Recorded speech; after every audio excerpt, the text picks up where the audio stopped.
We're making a rich and savory gravy. Let's go.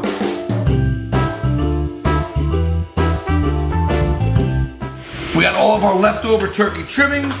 We got some legs and some wings. We're gonna chop up some celery, some onions, some carrots, and some garlic. We're gonna roast all that in the oven and make ourselves a delicious, rich, and savory gravy.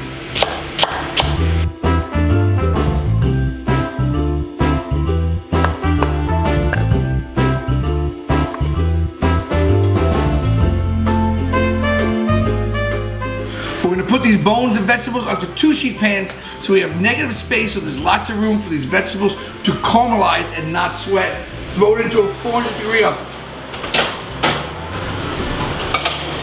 We're gonna take these leftover bones as well. We're gonna cover with some chicken stock, bring it up to a simmer, and fortify that broth to make a better gravy. A few moments later. We got our roasted bones and veggies out of the oven. Back to making the gravy.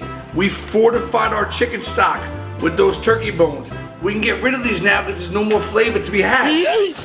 Now we're gonna take all of our roasted turkey bones and necks and wings. We got all the roasted bones and veggies into that stock to continue to fortify it, add more flavor and more color for our gravy. Now we're gonna deglaze our sheet pan with a little bit of white wine. Get all that fond off of there, right? Fond equals flavor, and that's what we want to flavor our gravy. We'll work all that flavor off. We got all that fond, all that flavor off our sheet pan. Now we're gonna go right into our gravy.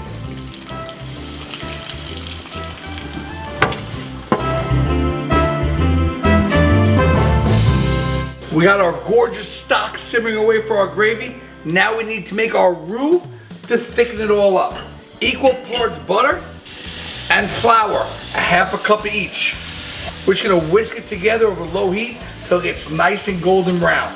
We're looking for a blonde roux. The longer you cook it, the darker it will get. If you're cooking a gumbo or something like that, you're gonna cook it for about 20 minutes. We're gonna cook this for about 8 to 10 minutes just to cook out the flour taste.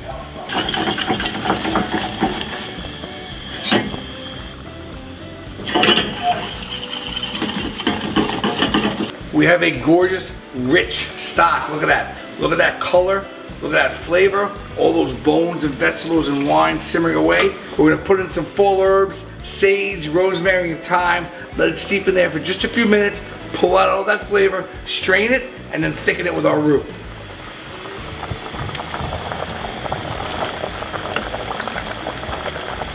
This pot smells like fall, smells like Thanksgiving, smells incredible.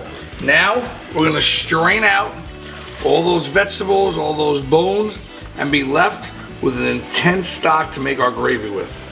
Check out this stock. Absolutely golden brown and rich and delicious. Now we just need to add our roux to thicken it all up.